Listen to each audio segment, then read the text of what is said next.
To access all full body language videos, breakdowns and analysis, alongside the game that I can't feature here on YouTube, check out the Patreon, the link is in the description.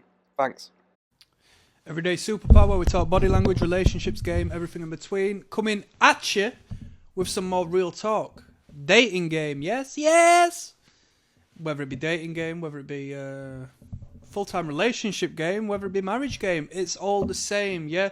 I know there's different levels to this, different boundaries and perimeters of what I'm going to talk about, dependent on where you are in your relationship, but the point still stands, right? There still is an economy to consider here, okay?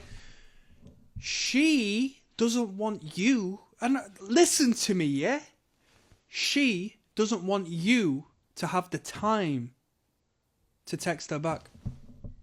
Not straight away, at least. She doesn't want you to have the time to do that. This is going to be emphasized and blown out of proportion, right? In the early days, when it comes to dating apps and when it comes to initially communicating and so forth. As you get to know each other to the point where, you're in a relationship and you're in a relatively committed relationship as to where you have a little more access to each other. Maybe it's understandable that you can respond in a better time than what you initially did, but the point still stands, right? You need to be a man. Now, this can be a fake it till you make it thing. Don't get me wrong, but you, my man, need to get into a position where you're not faking nothing, right? In the red pill community, they will tell you that you need to be this person, need to be that person, blah, blah, blah. And so much of it might be true, right? So much of it might be factual, so much of it might be true. But they sort of play it in a manner that you have to put a mask on and pretend to be an individual and don't allow you to develop the seed.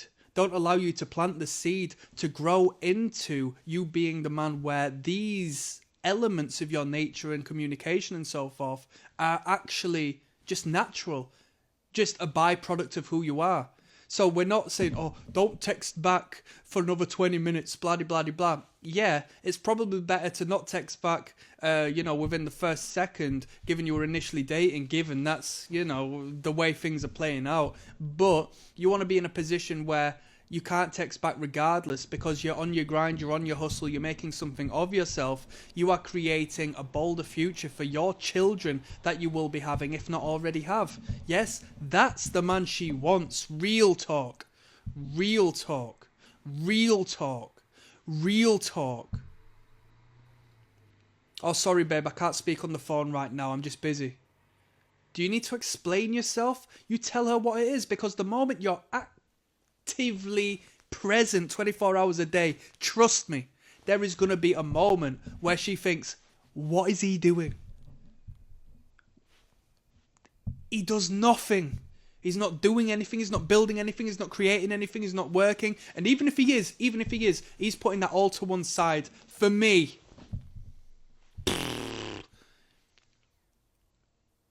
I can ruin his life if I want, because he's putting everything he is and has to one side for me. I am a third party. I'm just some person who's not him. He is his own person with his own dreams, his own desires, his own direction. And I biologically, regardless of the social engineering they enforce upon you, I am biologically aware as a woman what a man is, because my ancestry and hardwiring directs me and creates attraction to those that showcase that biological masculine principle, right? And he's not showing it by giving away the potential of resource and provision and development and transformation and momentum in his life, in his drive, in his accumulation of what I desire and I need. Think about it, right?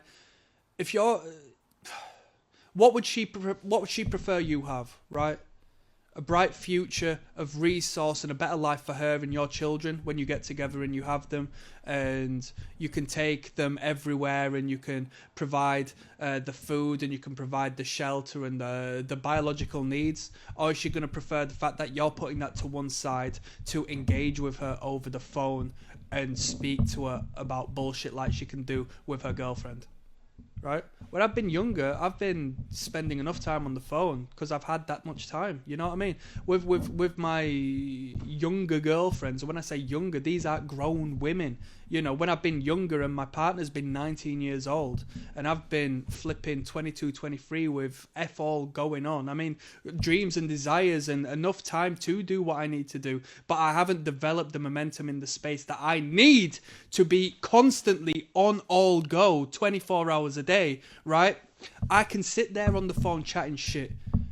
And because she knows no different, because she's a 19-year-old girl without a great perspective of men, grown men, and what the capabilities of some men are, which are great, you know? Some men get their heads stuck in, and as that woman grows older, she starts to think, wait a minute, I do need to start planning for the future.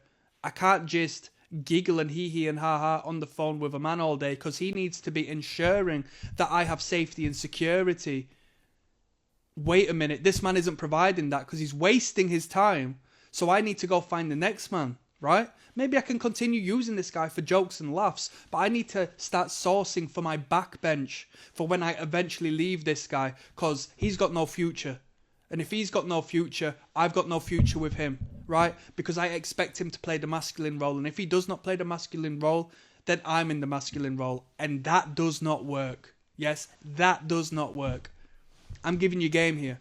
So you need to get yourself in a position where you're working so hard and you have so much going on that the idea of being on the phone for more than 10 minutes, you have to just be like, all right, babe, I do need to get off. I'll see you soon. Bye-bye. And she's going to respect you for that. She's not going to say, no, hang on, so okay, blah, blah, blah. She's going to understand it because that's going to be in your character anyway. She's going to be like, this is just the pattern of this man anyway. This is the man I got into a relationship with intentionally anyway. This is the man I was attracted to anyway, because we have to look economically. What is scarce is more valuable, yes? If I give you my honest, consistent, concentrated attention for 10 minutes, that's more worthwhile than me teetering about, chatting about shit all for 2 hours straight like the next man.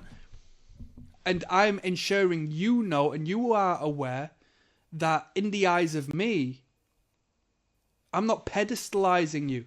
You can come and go. That's fine. You have to accept and be content about the 10 minutes I give you. Yes? The other man will give the woman 2 hours on the phone consistently, but put everything to one side, i.e. fuck all, put nothing to one side because he's not doing anything, because that's why he's spending all that time on the phone. And he's going to say thanks to her after, oh, it's been so lovely talking to you, thank you, blah, blah, blah. And she's going to think, ick. If she's experienced a man who doesn't work in that way, she's going to think, ick, I don't like this. I don't like this. He's showing me... Now, this is where the black pill community get a little bit uncomfortable, and this is where red pill rage comes in and so forth, because you have to go through the teething stage before you understand it and learn to love it, right?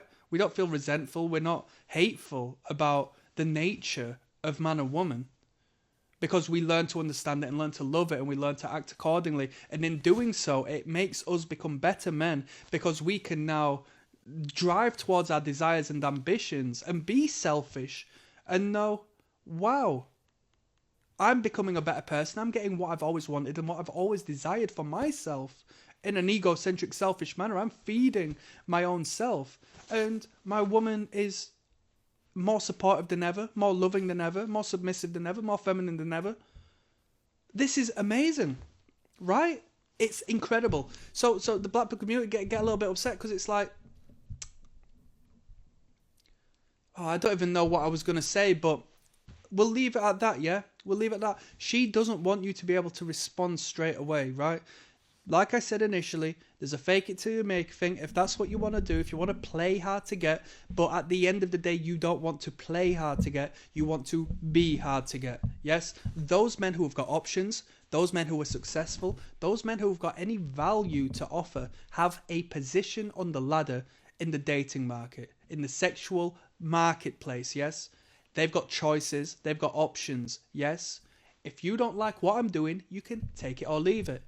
If I don't have time for you, don't cry about it. I'm doing what's going to give us a better future. You can go find the next guy who will spend all his time devoting his time and life to you, and you won't like him. You'll hate him. You will think he is in feminine position. You will walk all over him, and you will disrespect him behind his back. And I know, because girls come and speak to you about their husbands and their wives and their flipping each and their in between, because they walk all over him and step all over him. I know I had a stumble and bumble there. I didn't mean wives, I meant boyfriends, but you know what I'm getting at. On that note, I'm signing out. Peace, one love. Everyday Superpower, where we talk body language, relationships, game, everything in between. Bada bing, bada boom. I got a good one for you people. I got some uplifting information for you. Yo, if you've got a project going, if you want to be a somebody, if you are a somebody, go chase the hate, man. Go chase the dislike. Go chase the criticism. You're not going to be able to get away from it, and I want to talk to you about that. This is proof that you are a somebody. This is proof that you are not only someone of value, but possess something of value, and it is perceived in the eyes of the world, yes? We have to look at opposites in this world. We have to look at overcompensation in this world. We have to look at duality in this world. The principle of opposites, right? It's something I abide by. Of course, we're not going to go into the spiritual aspect. We'll disallow that for this one. But I want to tell you, right?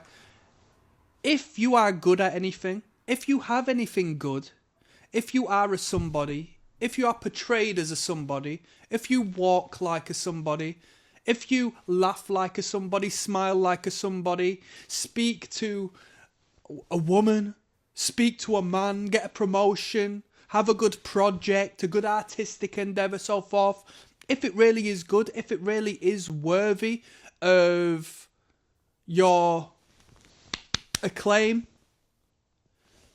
people are going to hate, yes. People are going to dislike you. Men in particular, men want to be number one. Now, generally speaking, I'm not saying women are going to go gassing you and hating you and spitting on you. Probably not. But men on the other, well, actually women as well, but we'll talk about that in a moment. Men are going to get envious. They're going to talk shit. And I've got a lot of examples of this, right? I've started so many projects, yeah? And I've seen so many projects by other people, right? Initially, when somebody starts, they might get some fluffy numbers, you know, promoting to all their friends and family and so on and so forth. They'll garner reception, they'll garner engagement. Everyone's got something nice to say. It's 100% positive response. And you would think, that's perfect. That's a great artist. That's a great musician. That's a great writer. That's a great novel. That's a great online personality. That's a great celebrity. Nobody dislikes this person. Nobody's got anything negative to say about this person. Isn't that perfect? Isn't that perfect? Amazing? I want to be that person.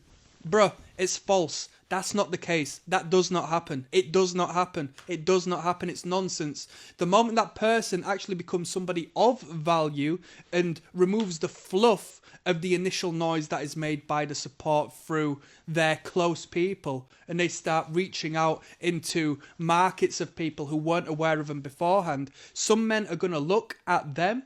Let's say he's a handsome man. Whether he's got a project or not, he just walks around as a handsome man. He knows he's handsome until somebody says he's not, and he starts to question himself. Oh, what?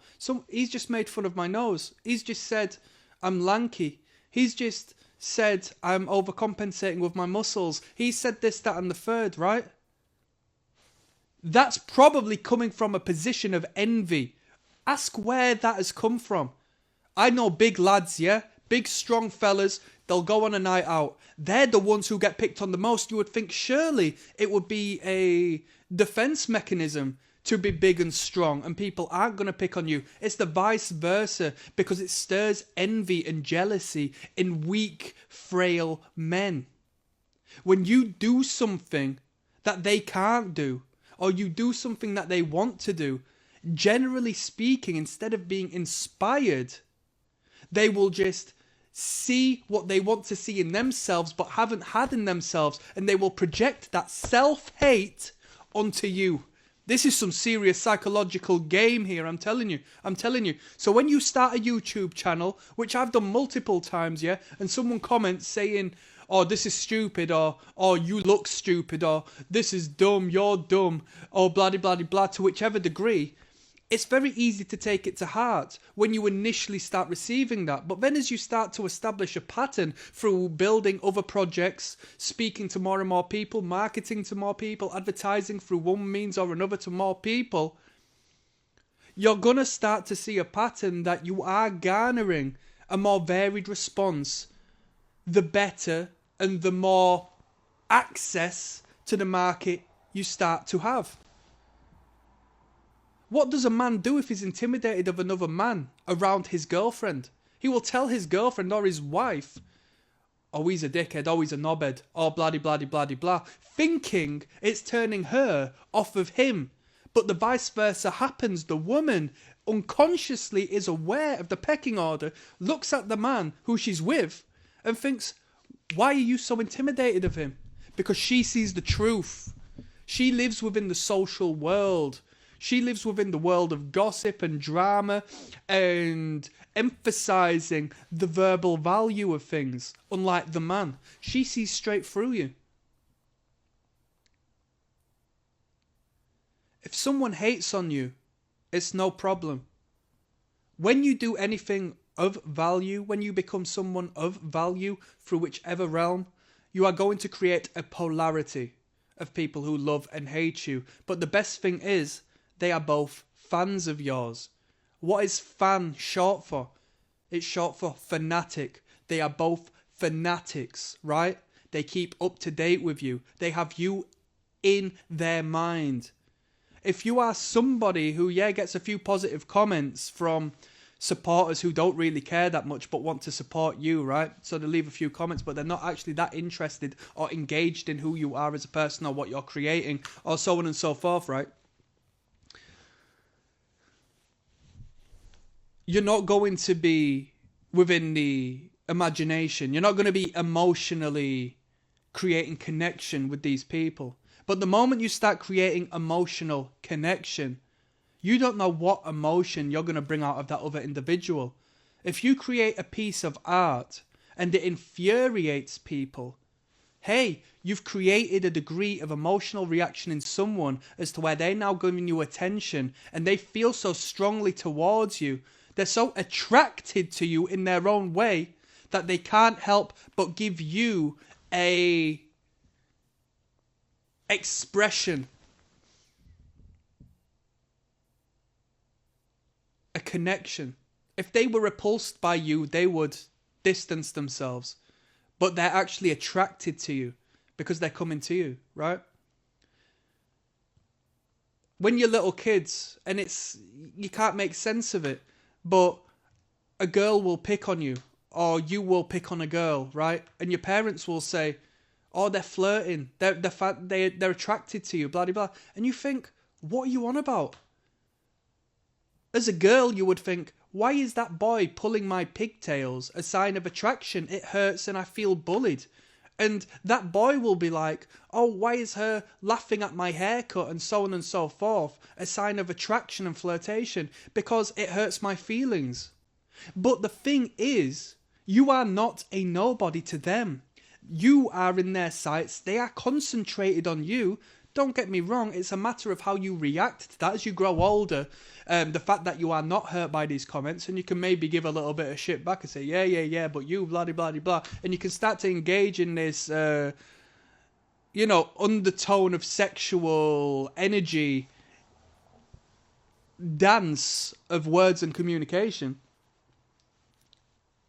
When these people hate on you, it's actually a showcase of their attraction to you.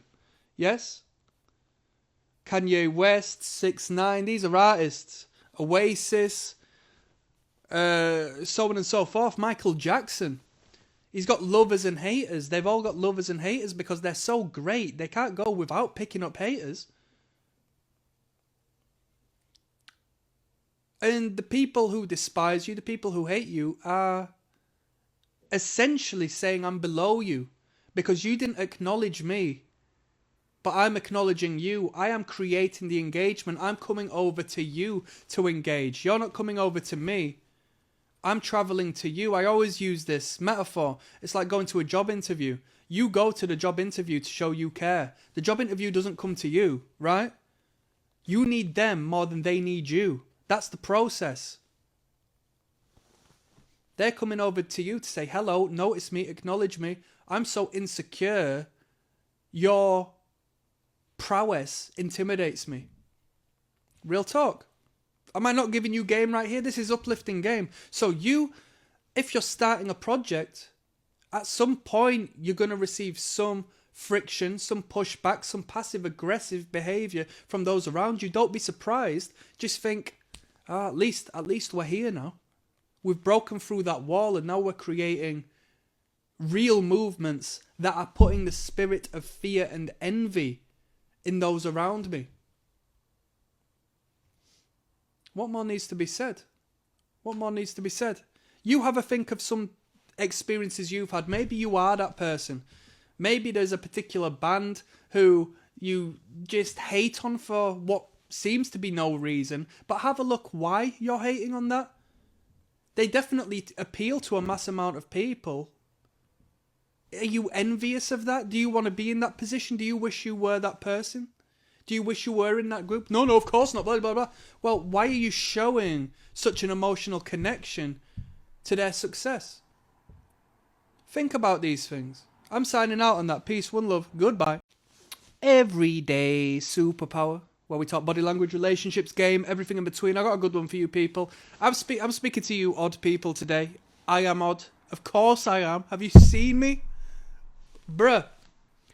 If you're odd, if you're weird, it's amazing. It's fantastic. Now, I don't speak on odd and weird in the sense that you are isolated and unhygienic and, you know, a cave-dwelling puddle of a human being, but more so that you are separate from the norm. You're unique, you stand out. And I'm saying this with love and respect. This is how you have to perceive this, because if you get in a relationship with a girl, if you show someone your true colours and you're honest with them and you show them the fathom of who you are and a little bit more of your jokey side and whatnot, at some point you're going to get called weird. Have you engaged with a girl who has playfully called you weird before? Now, some people might take it to heart and say, oh, do you really think I'm weird? Like it's some sort of derogatory term because they associate with that term and relate it to their childhood years where being weird and odd came with a social ostracization, a lesser tier of person in relation to the in crowd, to the trendy crowd, to the popular kids. But now we're not in high school no more. Now we're not... Well, maybe you are. Hey, if you come across this and you're in high school, you get called odd and weird and so forth. I want you to hear me as an adult who has been that odd kid, who has been that weird kid, who still is pridefully that odd kid, that weird kid. Look at me, right? I want you to listen to me and think that whenever you think that towards yourself, oh, I wish I was like them, or I wish I wasn't so absurd, or I wish I wasn't into this and that and that and that. Yeah? I'm different, I'm unique, I've taken my own path, I've not subscribed to the societal norm, and in not subscribing to the societal norm, as I grow older, as I am now, if you are of good age, I am different. I have my own niche, I have my own market, I have my own momentum and tangent and development and depth of character that those who have just resided in this social sphere, who have just bounced off of each other and mirrored each other within this echo chamber for a matter of years, decades, millennia, you know, eternity.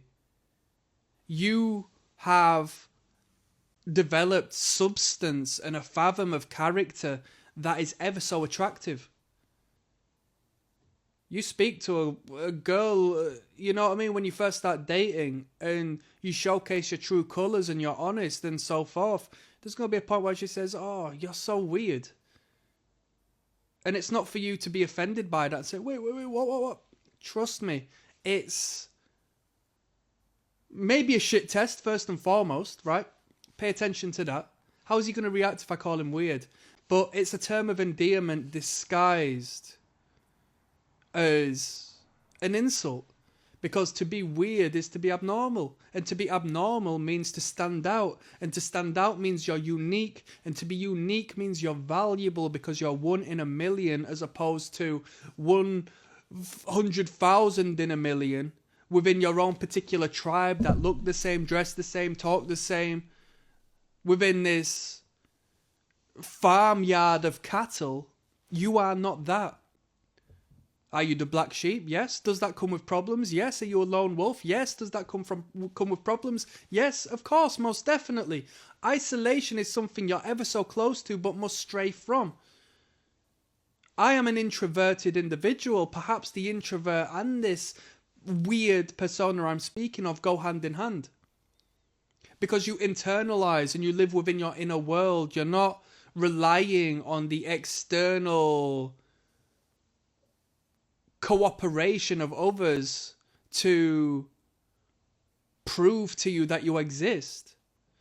You know you do, but you reside in your own space. You go through trains of thought. You have a bold conscience and a strong mind and a incredible intelligence that once you start to seriously engage with the world around you, with the people around you, some men may be intimidated because they don't understand you, and what the human don't understand becomes quite frightening, right? We need to abide by patterns. So, such as the high school scenario, these men might come to you with some passive-aggressive, degrees of conversation. They might not invite you out with their friends and so on and so forth. You should be used to this, and you might sit back and think, oh, I wish I was invited out. I'm always the odd one out. I'm always blah, blah, blah. My brother, wear it as a badge of honor.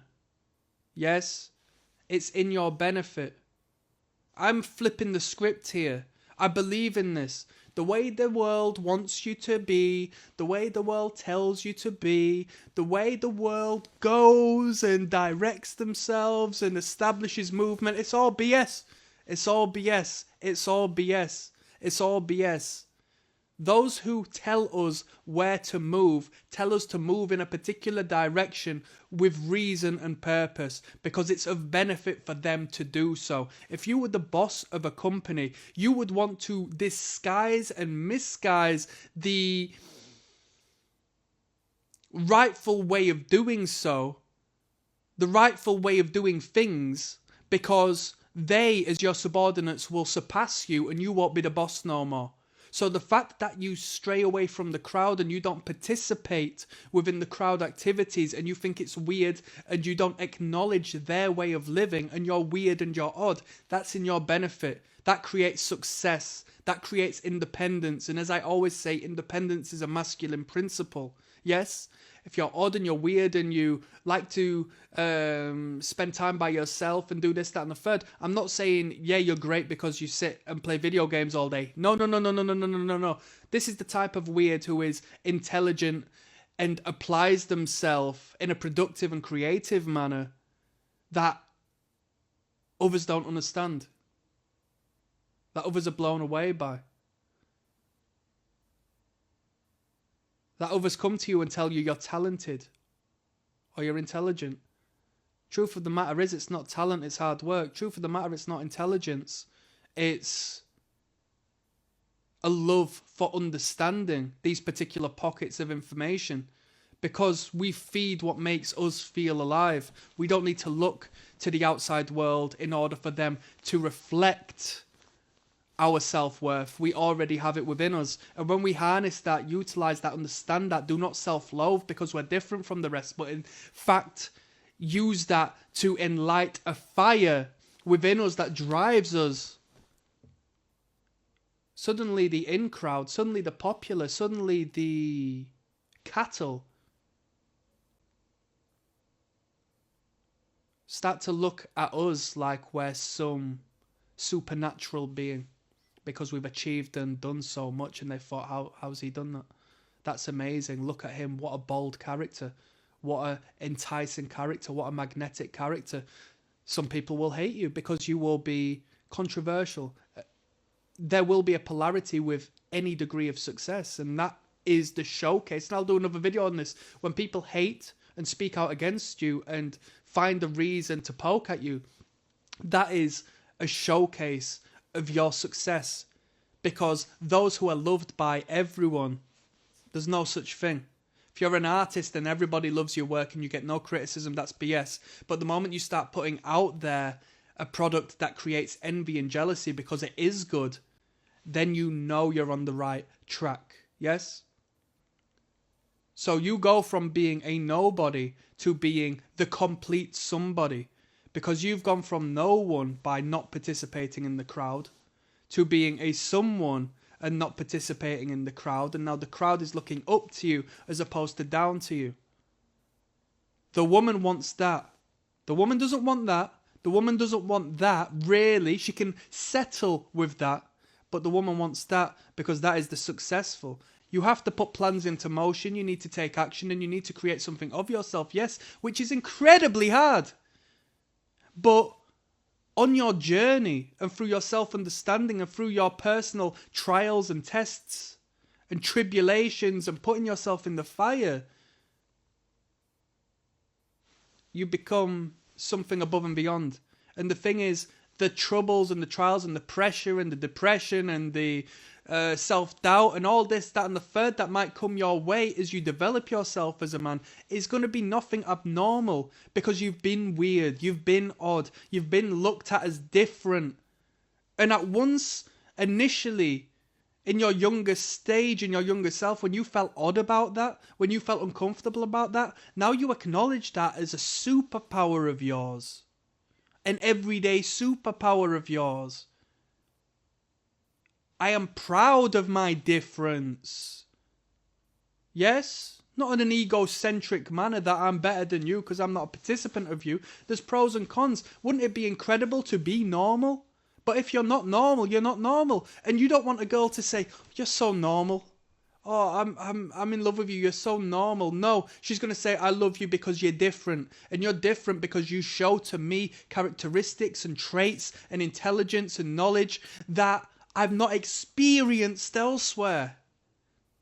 This is real talk. This is real talk. Am I making it up? Am I the girl? No, I'm telling you what I hear from girls when it comes to that particular topic of discussion. I'm signing out, and that's some game. I want to give a shout out to all the black sheep out there. One love. Peace.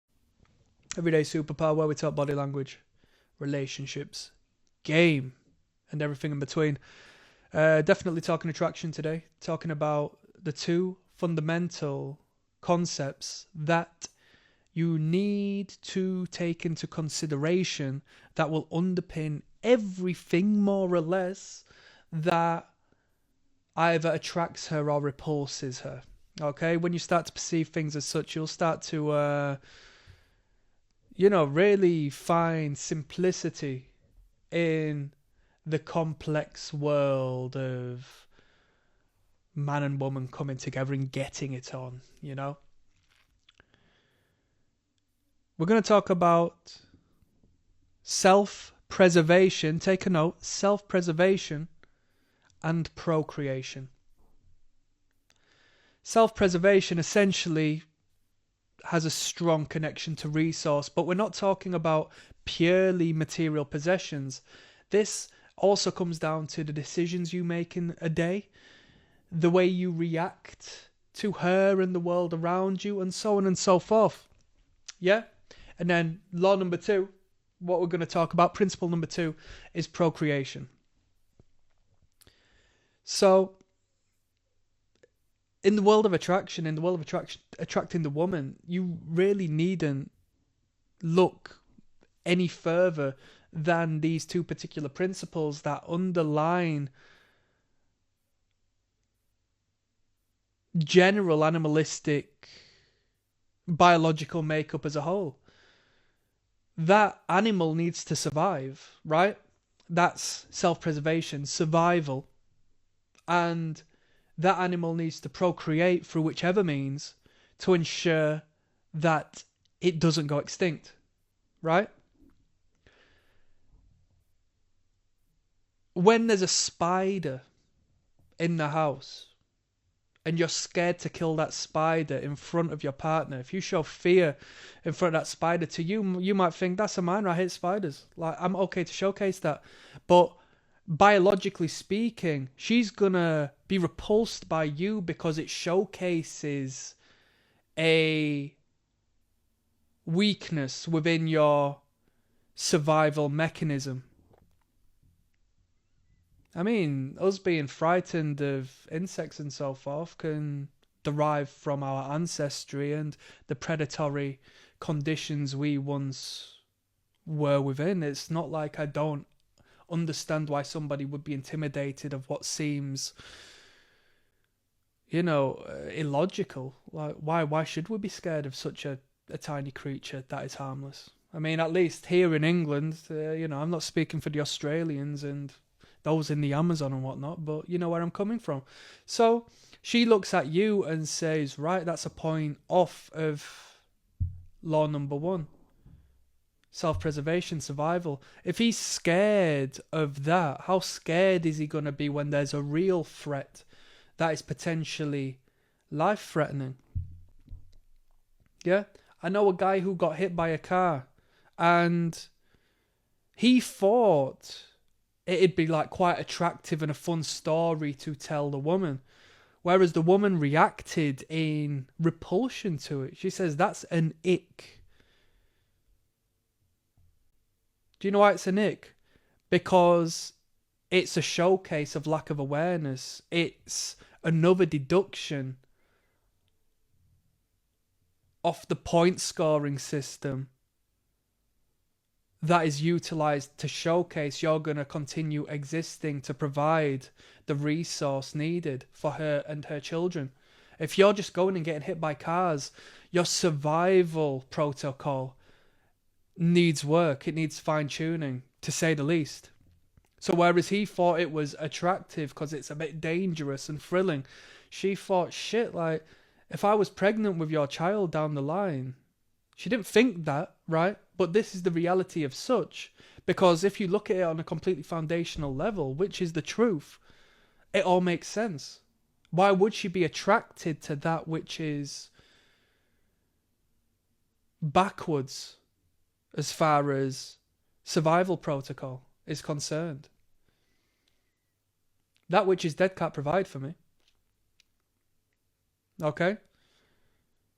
You get in a fight with someone, if you beat the other person up, that might be deemed as sexy because it's a showcase that you're able to fend off threats. But if you get beaten up by that person, that might be an issue because it triggers the survival mechanism.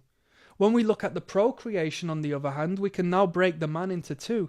How good of a father is he going to be, or how good is the offspring going to be as far as the genetic provision of that man? We've got two different men, the alpha and the beta she will choose from. And she will live her life arguably fighting against the magnetism of the beta if she's married to an alpha, or the alpha if she's married to a beta, because they both showcase an abundance in one, if not both, of these particular fields. But they will be, they will overcompensate and highlight one area rather than the other. The father showcases love, care, provision, resource, whereas the beta is the father figure, and he will be the provisional. He will be the safety net. He will be the protection. He will provide and do what is necessary. And albeit you call it beta, it's not beta in the sense that this is a weak man. This is a strong, respectful man that is deemed attractive by the feminine because he upholds a masculine position, but he might not have the alpha capabilities, the alpha qualities, and that is one of good genetic makeup. So she knows if she mates and procreates with the good-looking, tall, handsome, lean, well-built, good-looking, nice eyes, alpha male, the model, her children aren't going to have a problem procreating themselves because they will come from a good gene pool, right? Whereas she knows if she procreates with the beta, the fatherly figure, right, who showcases a good income, a stable income, a kind heart that can provide and care. She knows that this man's going to stay around to ensure a healthy development of our child so that our child can then go and do their thing onwards and upwards. We don't consciously think of these things, but this is how the attraction mechanism works within our realm. So when you're doing something, let's say I am reading a book because I want to be more well informed on economics. Yes? That is investing into your survival protocol because it interlinks with resource. And we need a shelter over our heads. We need food on our plate. Such as going and training in the Muay Thai gym instead of reading that book applies to the survival rating. Yeah? These things are all attractive. To a point where you can flip it on its head. So I can make myself look like a clown. We're going to talk about peacocking for 1 second. I can make myself look like a clown, yeah? I could dye my hair pink and stick it in a mohawk. And I can walk through the city centre and be a target of judgment and verbal abuse if people wanted to be mean.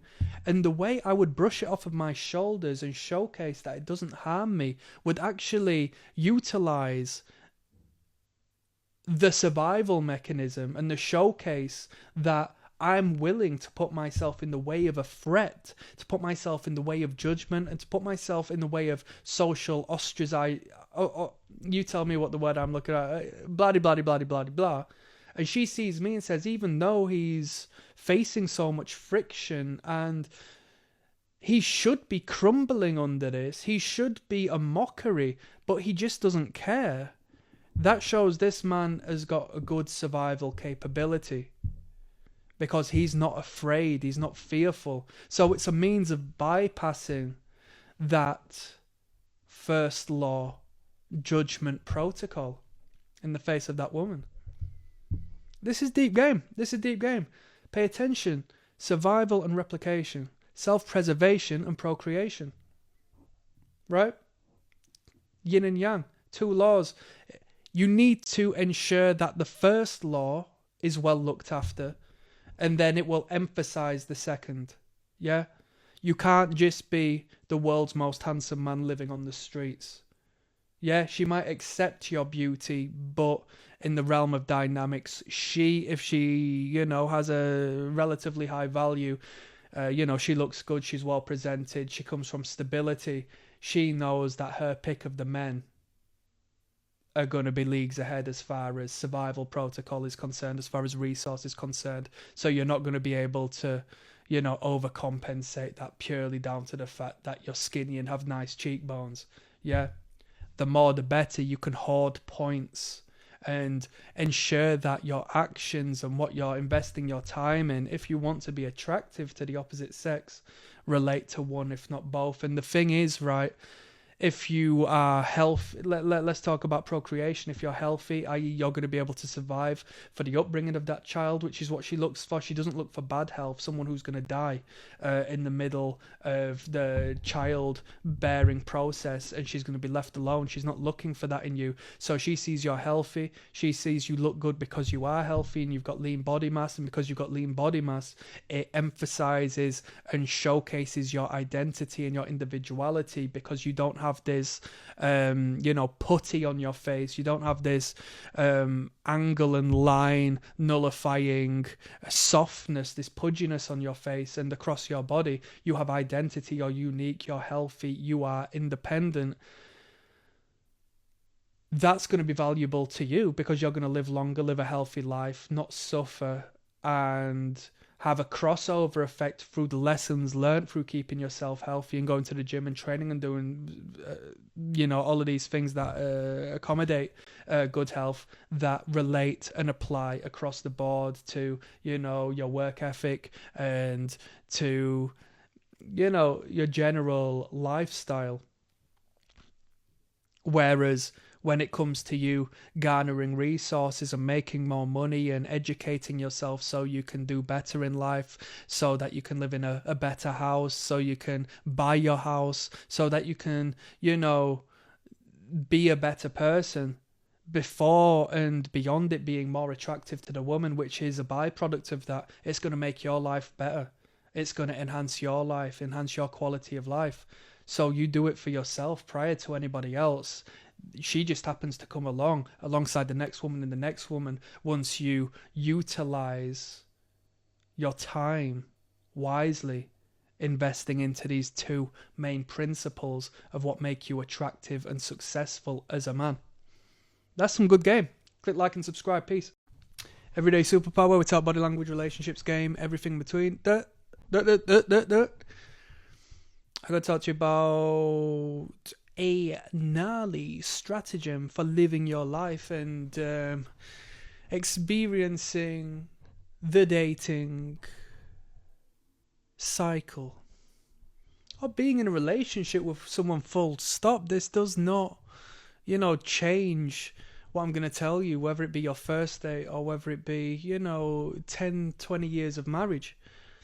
What's more important than spending an extended amount of time with someone is ensuring that what time you do spend with them is concentrated and energizing to them. Allow them to feel seen, allow them to be noticed, allow them to be understood, right, and engaged, and ensure your communication is clear and concise.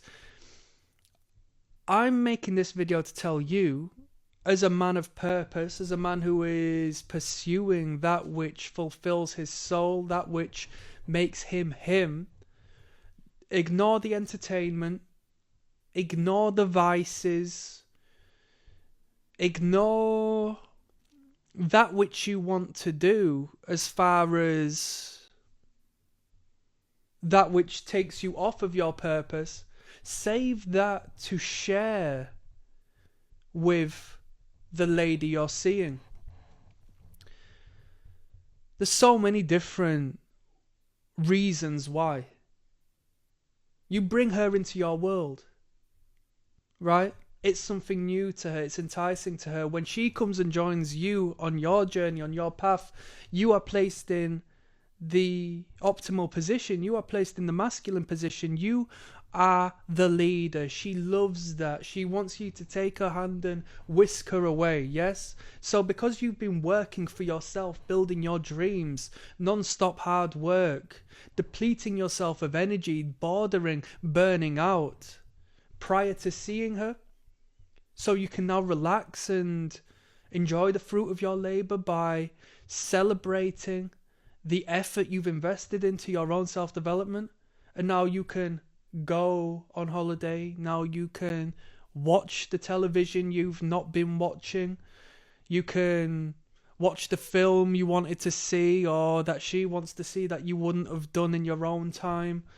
You can really ensure that the time spent with her is concentrated in such a manner that you needn't worry about what else you need to do. And I envy, yet I don't envy, the man who can go and see a woman for extended periods of time and not in the back of his head start spazzing out about work that needs to be done.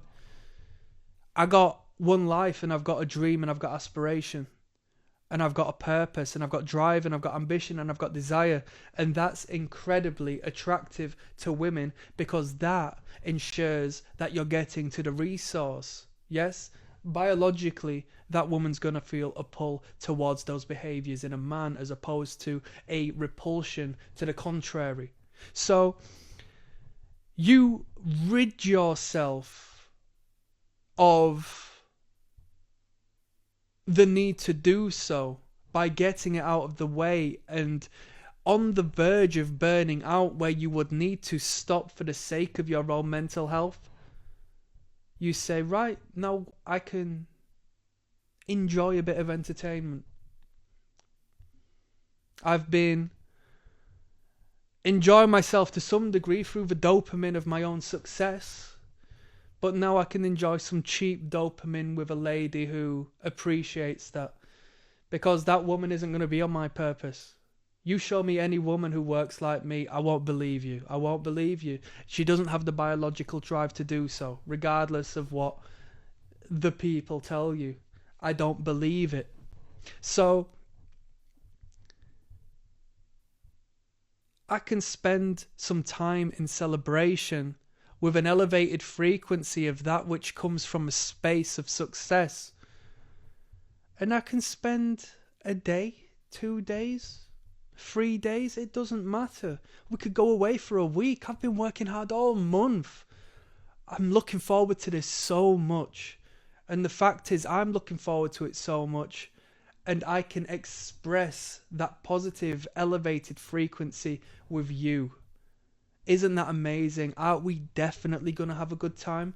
As opposed to me needing to do something else, as opposed to me looking at you, perhaps on an unconscious basis, looking at you like you're a problem to my work rate, like you're a problem to my mental health, because I'm thinking, shit, I shouldn't be here, I should be doing something else, I should be building, I should be chasing my purpose, right?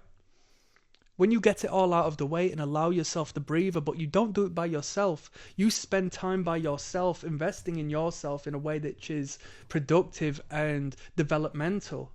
When you step outside of that isolated space into the realm of community, into the realm of relationship and communication, she's going to perceive you as larger than life, because you're continuing to garner a momentum into the space of what makes you, and you are going to develop this forged, through the fire persona and characteristic of a man that makes sacrifices, of a man that only needs himself, of a man that believes in himself, of a man that is attaining by himself. You naturally are going to walk and speak and engage with the confidence of that which is real, that which is actually you, because you do this in your own time. But you needn't express that verbally. It becomes natural, and now you can look at her like there's not a problem in the world, because you are as excited to take a day off than she is. And I'm not saying there are, like, you know what I mean, oh, there's no days off, bro, and all this and that. Bro, if you want to have a cohesive relationship, at some point you might have to engage with that woman. You can't just leave her to one side and have her just wait for you to, wank you off and then go to sleep and then you're back at it. It doesn't work like that, bro. I mean, it does to an extent, but it's all dynamic. It's all dynamic. So that's some game there. I mean, it's so stupid. Like the title of it, there's a book called The Way of the Superior Man. Generally, it's a bit shit, but there's one particular point in there which does speak on concentrated energy and how important it is, and that's something I have taken from that literature, and pay attention to when it comes across, because it makes sense even in the realm of looking after a child or looking after so on and so forth. For somebody to feel seen is very important. One of the most enticing elements you can have when engaging with someone is to allow them to feel seen. Oh wow, people are always waiting to speak and allow their ego to just talk about themselves, and everyone's so self-centered and blah blah blah. But when I speak to this person, he focuses on me. He has the time and the concentration to hear me and engage with me and speak with me on a deeper level than I've ever received before. And you will be able to garner that response and that excellent degree of communication when you only leave your space for self-indulgence and entertainment and so on and so forth with the person you love. Express that positive energy. On that note, I'm signing out. Click like and subscribe. Peace. Everyday Superpower, where we talk body language, relationships, game, everything in between. Yes, no. Game is uncommon knowledge. Game is intelligence, social intelligence in particular, if not the esoteric. And what I'm going to teach you today is something people, an idea people daren't even conceive because they're so scared of it. I think it's because it's a dint to the masculine ego. I'm going to tell you, it's not a bad thing you're in the friend zone. If anything, I would say being in the friend zone is actually quite valuable to you in the grand scheme of things. When you're in the friend zone, right, she sees you as everything she would want in a partner, but she's just not sexually attracted to you. So you can engage with her in a realistic manner, in a comfortable manner, in a vulnerable manner, that you wouldn't really be able to get from anyone else you weren't in the friend zone with.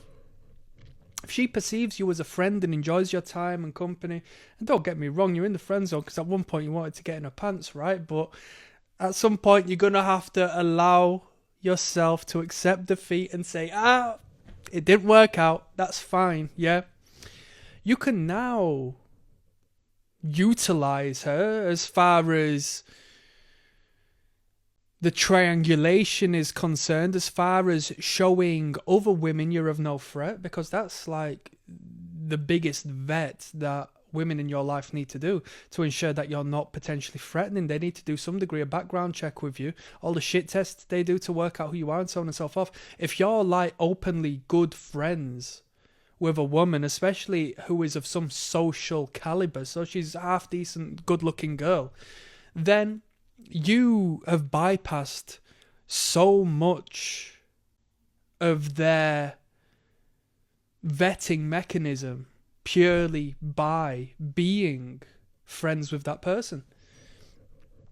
She sees someone, as in that third party sees somebody who mirrors her, reflects her, is her, and that is the feminine, engaging with you, the masculine, in such a casual, confident, comfortable way. It goes to show that you aren't of a serious threat because you don't see weirdos in these positions engaging with good-looking women on this friendship frequency. So, it's good. It's good to be seen as someone who can engage thoroughly with women. Now, as I said initially, she believes you have the qualities of that which would make a good partner. Just, she's not sexually attracted to you. So you can communicate with her with the intensity, with the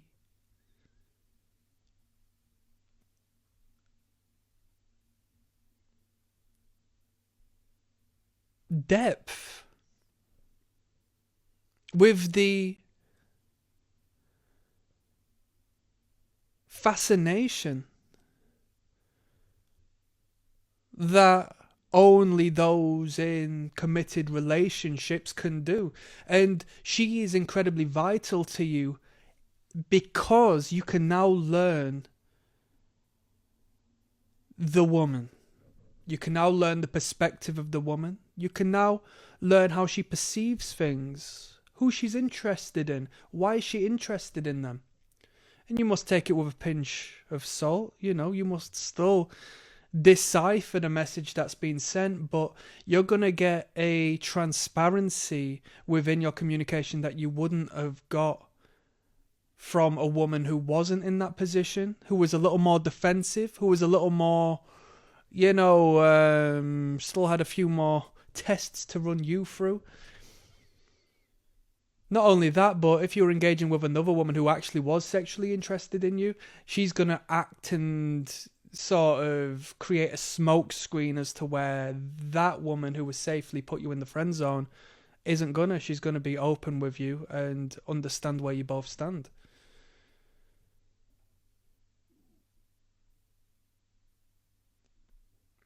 Where do we go from there? One moment. So where we go from there is you can go on YouTube and listen to people like me. You can go on YouTube and listen to a podcast that speak on, you know, anything to do with relationships and whatnot. And if it's men telling you the way it is, yeah, there may be some degree of knowledge that backs that information, but it's not straight from the source. And when it comes from the source, there's less potential for it to be watered down with misinformation or translated in an incorrect manner. So when you hear women talk to you about who they like in confidence, why they like them in confidence, what they do day to day, why they do that, what they're interested in, that is going to be of better benefit to you than listening to a man who may or may not actually know. You don't know.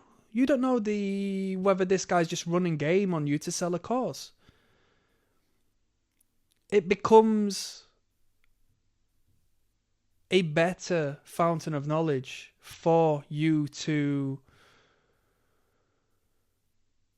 assess and reassess your communication with the feminine. Real talk, and you should find interest in that. The idea that you can both communicate over relationships in a way that isn't,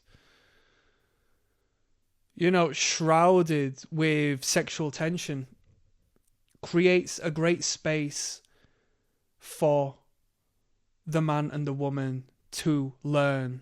And in particular, it'll be you learning off of her. It's your imperative, She might want to talk about reality television, but, you're interested in what you're interested in. That's why you're watching this video. And that note, I'm signing out, people. Click like and subscribe. Peace.